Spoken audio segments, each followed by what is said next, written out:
What's up guys, Nightingale here, and welcome back to another video. Today we're going to be covering the 7/20 or July 20th update notice. And I miss Chroma Dominion. I miss being able to rag on him. But I want to say before we get started, this is my second time doing this video. The video I did today this morning on stream, the file format wasn't supported by anything, so I couldn't convert it, and it's quicker for me to redo the video than for me to wait for it to try to convert through the internet. Hooray. Alright, so let's gonna jump through this, and we're gonna go through this all on my own. Twitch chat had a couple questions, which in short were basically talking about the unit, and that's about it. So let's go through this and get into it. First off, number one, Valorous season arena, nobody cares. It's the usual arena thing. They're gonna go to the preseason, get some rewards and stuff like that. It's the usual thing. All right. Number two, special side story, Midsummer Paradise Week 3, and congratulations, from 7.6 to 8.3, you're gonna have to deal with the same thing you just had to deal with. Hooray. This can be cleared after beating 1010 Shrieking Hall Episode 1. If you are a new player, you probably won't be able to beat all of this. Heads up. We are gonna get a very lovely backdrop of Lethe right here. It's gonna be quite plot-centric. I am probably the most excited for that out of anything of this update. Pretty sad, I know. You'll be able to go through her story. It'll cost 20 energy per story. You're not gonna be able to earn any resources, the usual stuff for what they did the last 2 weeks for this. Event battle stage, hidden basement, is the same pay-to-win crap that it was last time. They didn't learn. I hope that this is well received by the devs to never make another one of these events like this ever again, where the imprint determines the viability of doing this. Now, I know super long and very, very dedicated veterans have been able to beat this quite easily. For the newer player, they've barely been able to beat some of it, even after its nerf. So, hopefully they learn their lesson and not tie this difficulty behind the imprint. It's quite stupid and literally one of the worst decisions they've made in this game. Wow. Yeah, no, that's actually the truth that they've made in the game, is doing this. So this week, after viewing Act 23 of Chapter 3, viewing Act 23 of Chapter 3 will unlock this. Consists of the 2 battle stages, where you'll need 2 teams. It's going to require 30 energy to enter the stage. The difficulty progresses. You're going to earn more stuff. It's the usual progression here. You'll be able to earn your Lethe little stupid sticker, whatever crap it is. You'll be earning sea soap from this event, and imprint does matter here. This is so dumb. This is so dumb. You guys, please just keep speaking up and tell them this is the worst stupid thing they could have ever done, and hopefully we don't get another side story like this. I'm very anxious to see the next big event side story, probably around Anniversary at the end of August. And let's see if they continue this method, or are they going to learn and change the side story. So obviously the more you do, the better it gets for her, and yeah, it's imprint, it's whaling. You can get the B imprint fairly easily with a slate, but going through A through SS is minimal difference in really what goes on, and the next big milestone is the SS. So it's kind of like after A or after the B imprint, it's not really worth doing unless you're going to go full send it. It's something you'll collect over time. The enhanced artifact will be Prayer of Solitude, Lethe's artifact. Mileage stop, the only thing I'm interested in is the backdrop, and that's it. That's all I care about. Choco Supremacy, come on. That's the only 1,500 currency I'm grinding out of this thing, actually. You'll have the rewards for the returning monostones, epic catalyst, grindstone, and all that stuff. Yeah, cool. Special illustration exchange, we'll be able to get the backdrop, even though I will never use it. It's there, it's cool. She's hot. She's hot. About all we got. The equipment exchange, you'll be able to exchange for level 85 equipment and accessory of desired speed, hit, or torrent, exchanging 400 during the currency of the 2 weeks. You'll be able to choose between hit, torrent, and speed. So go forth, have fun, go doing that. I'd rather go spend my energy personally in Katie's and just farm straight up all the Katie's gear than farm for touring gear. All right, the new 5-star limited hero Levy. We're gonna go ahead and just skip straight to her skills so that we can do this, and we're going to read them from the skill 3 to the skill 1. So, freeze over after awakening. The reason why we're gonna do this is it'll make more sense as we go back up. So, after awakening, because again, who the heck plays this with a non-awakened hero? At least 3 stars. Come on, that's cheap to get. Attacks all enemies with a frozen mass, decreasing buff durations by 1 turn with a 75% chance each to inflict frostbite and restrict for 2 turns. All right, so we got an AoE S3. 2 souls, grant extra turn. The usual bullcrap that they've been pumping into their units. Extra turns. Dreamer in the Deep. Does not cost any soul to activate the caster's first soul burn. Where does that sound familiar? It's almost like they got that out of another playbook. I know. Of course. Your other beloved summer unit. Summerside Assyria has this same tech. Why? Whatever. She's gonna have a free soul burn, so you're always gonna be able to get that extra turn. What do we talk about? Always having too much going on in their kit, being able to set up too much, do too much in their turn. This is where we're having an issue with your units. Super Creative, stop doing this. Stop.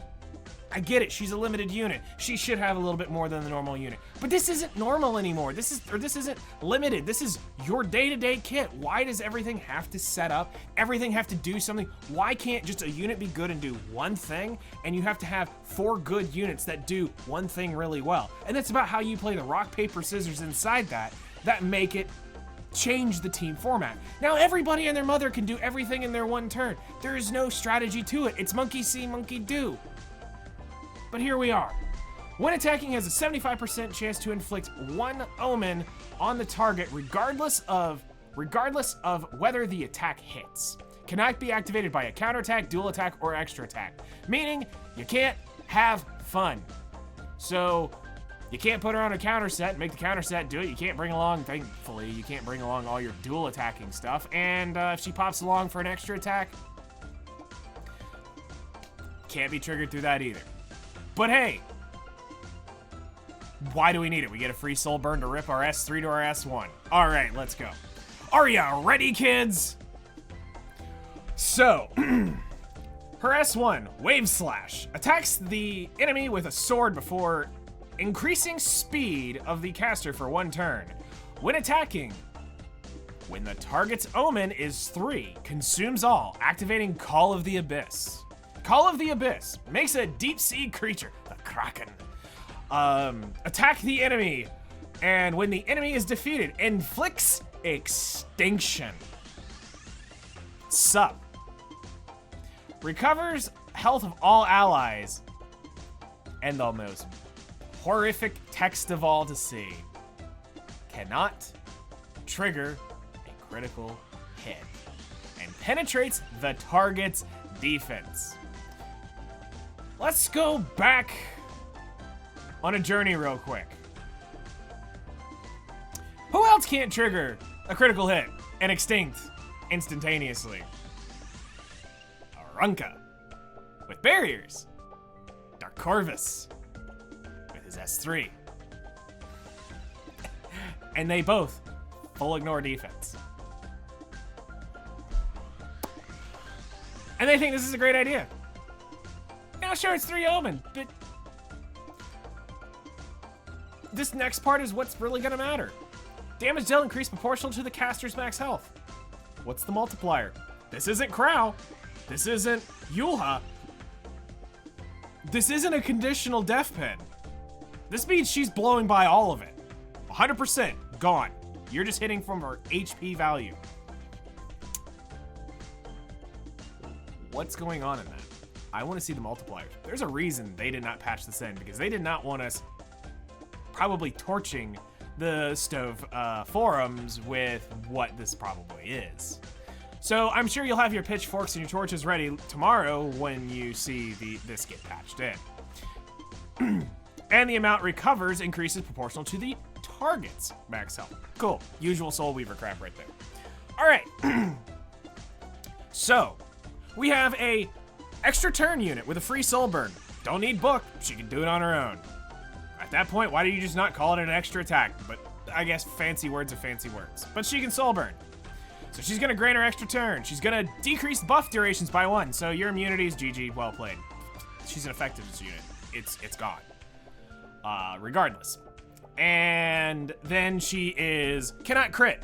Cannot, so Senya, I mean, well, you're not gonna get past Senya, but you could probably use this against Shu, somewhere down the road, I'm assuming. And, you're gonna pin their defense. What defense? No defense. Literally, that's literally it. Oh, and if it kills, it's extinction. After you get the 3-0. So let's see how this is gonna go. She's in Aquarius, so in case you're wondering, that's Conqueror Lilius level stats. Literally, just go to Fribbles, pop up for Conqueror Lilius, and you can see what your Lethe will look like. All right, next up, number 4. The 5-star artifact, Prayer of Solitude. Now, this morning, I already started seeing your degenerate posts on YouTube from their videos in both their 1-minute update video and their Lethe promotional video. You guys are dumb, all right? You spend 10 minutes after and you already are instantly assuming things without any proof of backing anything up. You got a brain the size of a pea, all right? Let's talk about her artifact. You say it's amazing and best in slot for a couple of these units. Let's go talk about it. All right, so Prayer of Solitude has the Draco Plate attack and health stats. As far as her stats at max, because that's what we care about, because if not, it's 75% of this, increases health by 10%. When attacking, increases damage dealt by 10%. And when it is an extra attack, increases damage dealt by an additional 10%. All right, well, the first thing I did this morning was I went to the calculator because, unlike you, I don't assume things right away. I don't just jump down and go, oh my god, that's so amazing. It's gonna be best in slot for Valencia. It's gonna be best in slot for Edward. Oh my god, gotta have. Think about this for a second. First off, you've gotta get it to max in order for it to be better than a portrait in terms of that stat. So then you go look at, I think it's Golden Rose, the Fire Warrior Lolly, Vampire Lolly's artifact, is a damage dealt increase of a Sigurd's Scythe. Obviously it raises attack and it increases the healing. It's literally just a different version of Sigurd's Scythe. It averages to be roughly the same. But we got a lot of warrior artifacts here, but what we're gonna do is we're gonna talk about this in a little more detail right here, right now. So let's jump into my game. We were sitting on the lobby, we were enjoying that music, and now we're going to pop on in. Let me go to the, get through all the spamming of my stuff popping up, because I did not open this up earlier. And let's go to Heroes, and we're gonna look at my Valencia as the example here. So, bring up Valencia. All right. So this is what we based my numbers off of, all right? Now, this is just a Valencia build I've been running for a while. It works, she does her job, she does what she needs. That artifact doesn't normally sit on her, she sits normally on a 27, but I wanted to show you the full thing to send the point home. All right? So our numbers that we used on Fribbles, it's changed now because, again, I closed this out. I had the video done earlier, but I had to go back up and pull it up. Thankfully, it saved the other stuff I did, so I don't have to do the math again. But we based it off of my attack of 1,870. My defense, obviously, doesn't matter, but it's 1,261, and her HP is 22,614 with a plus 30 artifact, 100 crit chance, and 273 crit damage. Obviously, I'm running Revenge Pen with a Draco Plate. So, what we're going to do is we are now going to hide... Let me bring this up, because we're going to come back to that in a minute. And let's go back to Google Chan. All right. So, what we've done is we're going to go down this road. Let's talk about this. Lethe's artifact. So, if we bring it over here... You can see, well, you can't see, actually. Let's drag this over here. Oops, wrong window.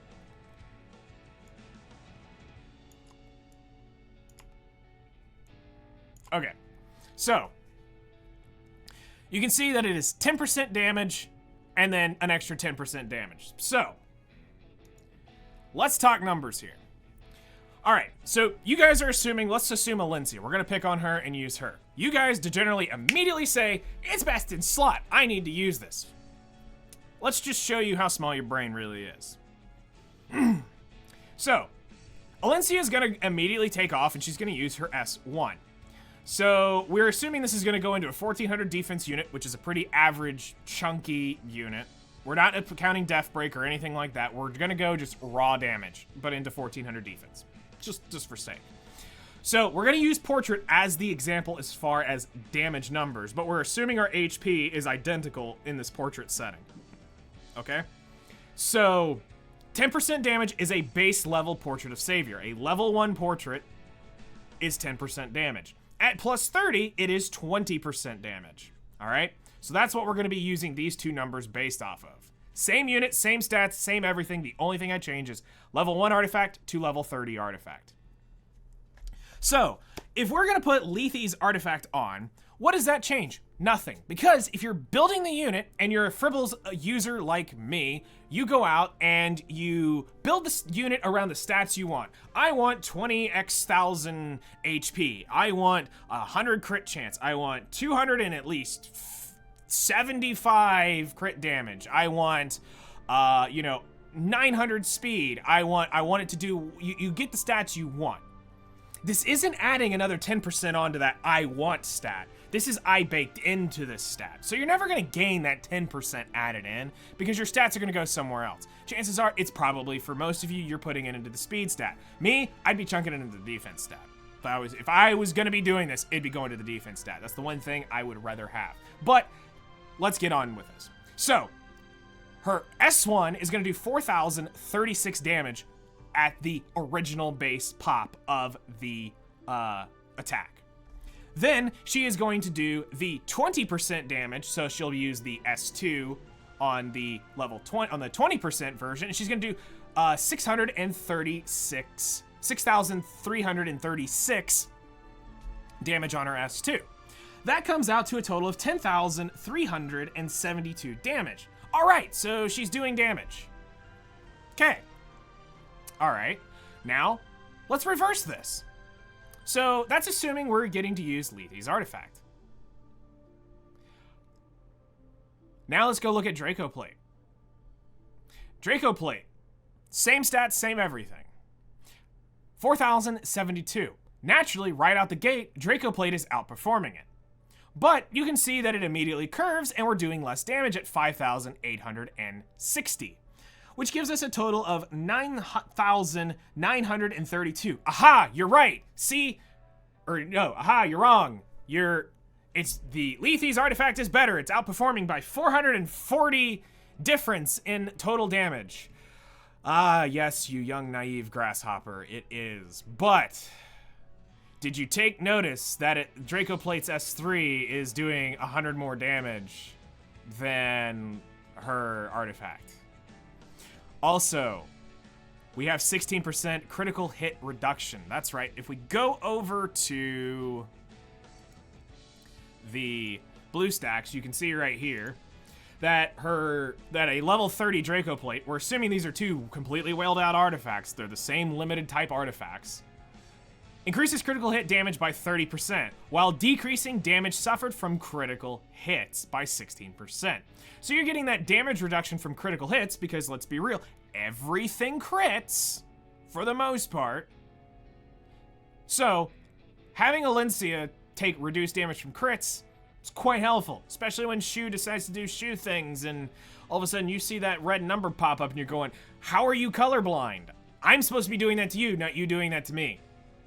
You all know that feeling when you see Shu do that to an ice unit. You're just like, why? Or to a grass unit, you're like, why are you critting? So there's an extra value. Yes, you're trading off a 400 damage.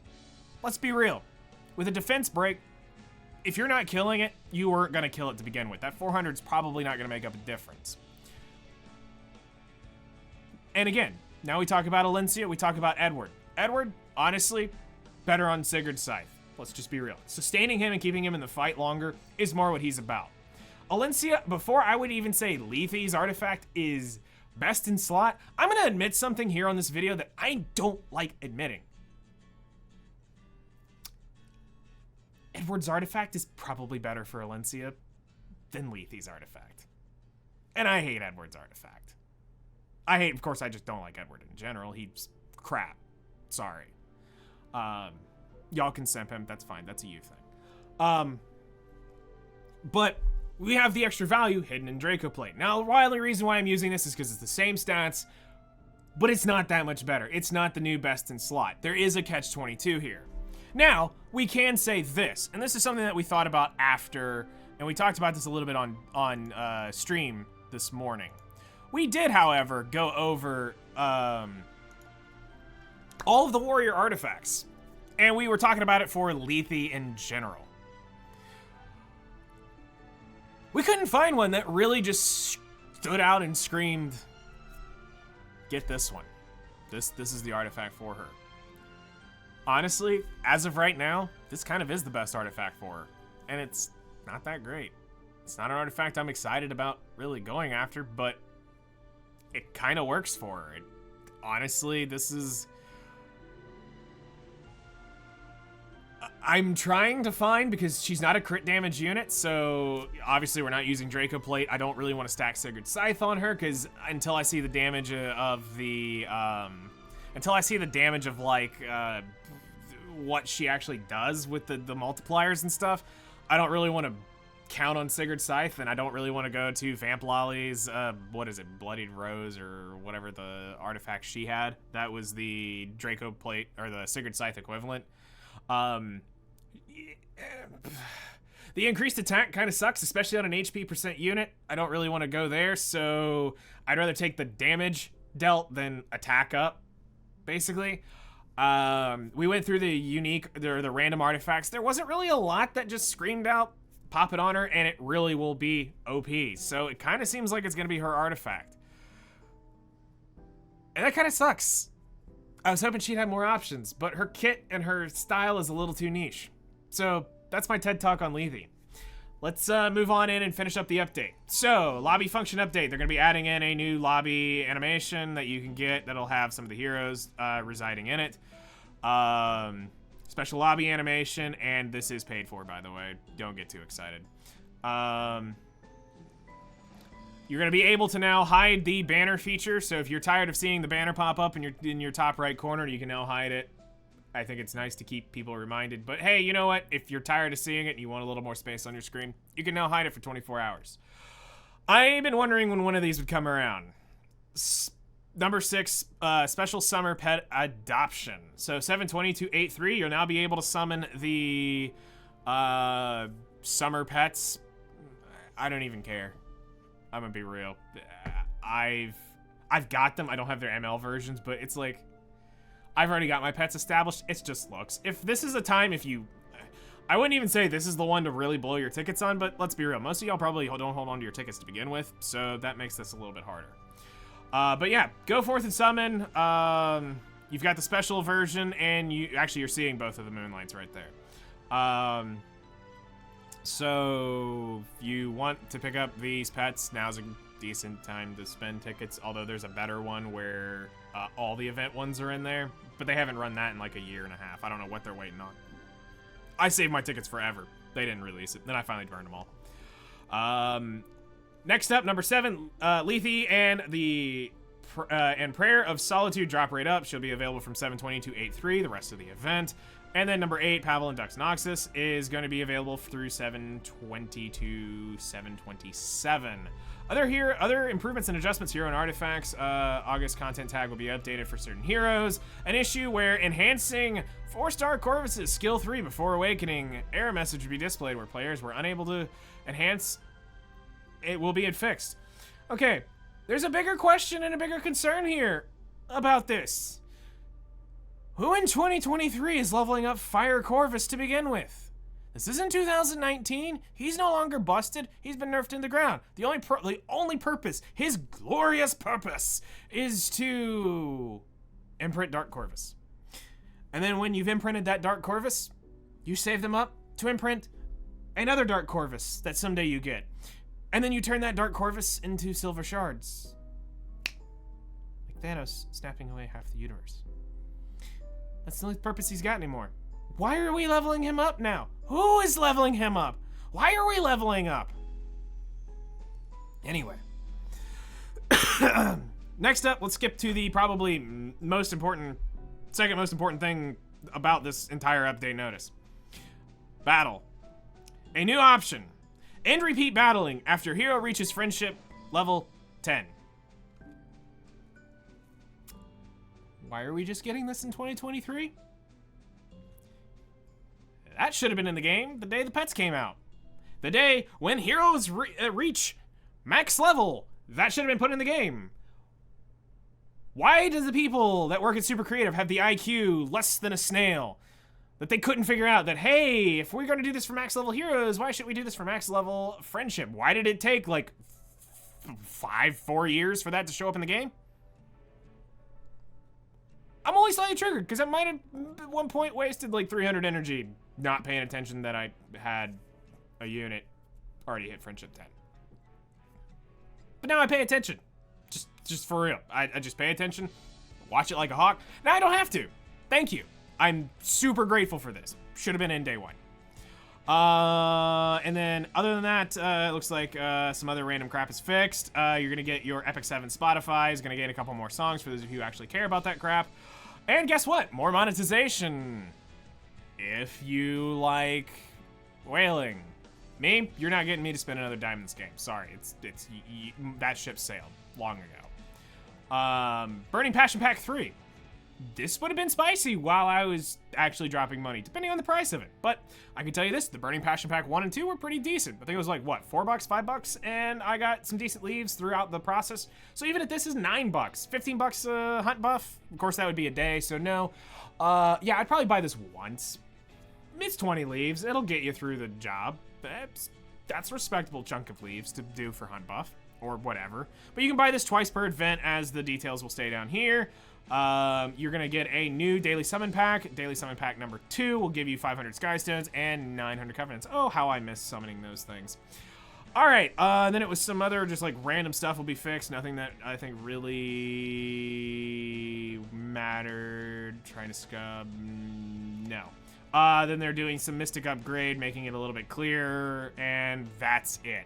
The only question that we had was I going to summon for Levy? And yes, she's a Choco waifu. I'm going to summon for her.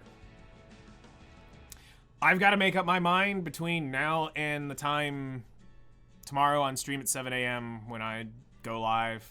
That's when we're going to do the polls. If I'm going to triple S her on her banner, or am I going to go for the artifact? Or am I going to summon till I get one and then Slater and buy the artifact for powder just to say I have it? I don't know. I'm really trying to think this out because I'm trying to figure out how I want to play her. Based off of her style, it's a little weird, especially with the way she's set up. She screams like she wants to be a little bit faster, but at the same time, you're not going to be able to get HP on her to do damage. And I'm very scared that she's not going to be able to do damage, so I want her to be able to hit at least, like, a little bit harder than a wet noodle. I've already wasted enough of my summons on some pretty crap ML5, so... let's see here. ML Kairon? Crap. ML Rana? Crap. I'd like one unit that I somewhat wanted to have to be decent. So I'm just hoping her multipliers are good and she does damage. But yes, the answer was to that. I was going to pull on it, and we'll be doing it tomorrow, 7 a.m. my time. when I go stream. It's the usual schedule. It's been for what, 2 years, 3 years now. So yeah, that's gonna be it. Good luck. I'm sorry to all the hashtag free to plays and the bullcrap that they have introduced with this system. And well, hold on. What is it? Was it down here? No, it was up here. To the system right here. This is garbage.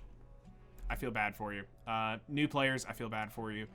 Because you definitely cannot, as a new player, beat those final stages. They, even after the nerf, they still couldn't be beat.